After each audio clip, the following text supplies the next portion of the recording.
kasih Pak Andre.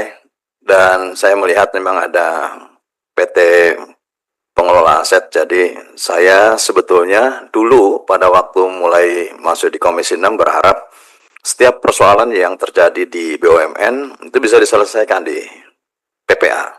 Karena PPA sebagai bengkel terhadap BUMN rusak diharapkan bahwa mampu untuk bisa memperbaiki. Kan pendelegasiannya Kementerian BUMN kan ke PPA Pak gitu. Selain tentu ada yang bisa direstrukturisasi secara langsung dengan melibatkan beberapa BUMN lain.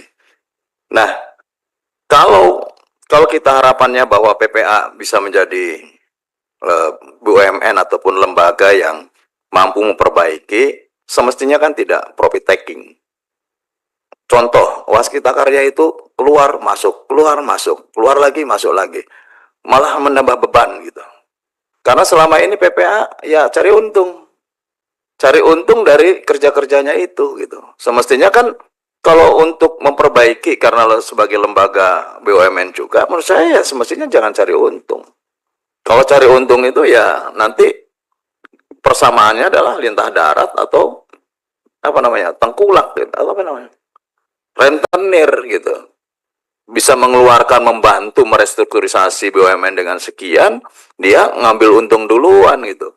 Yang direstrukturisasi belum tentu menjadi sehat, PPA-nya sudah untung gitu.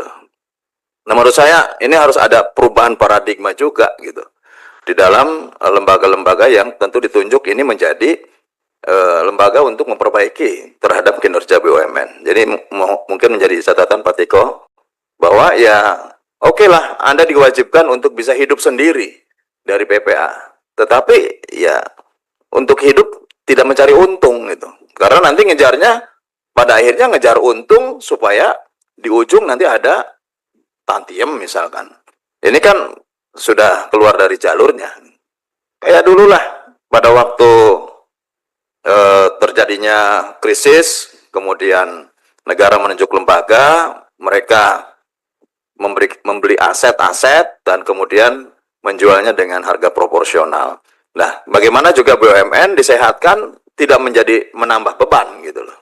Ini yang menurut saya ke depan harus jadi catatan Kementerian BUMN selama bahwa PPA mampu menjalankan tugas untuk bisa memperbaiki kinerja dan perusahaan-perusahaan yang sakit, menurut saya ya kita pertahankan orang tersebut. Tapi kalau sudah kemudian berubah jalur, bahkan bisa mengambil alih aset-aset yang potensial, justru yang sakitnya nggak selesai gitu.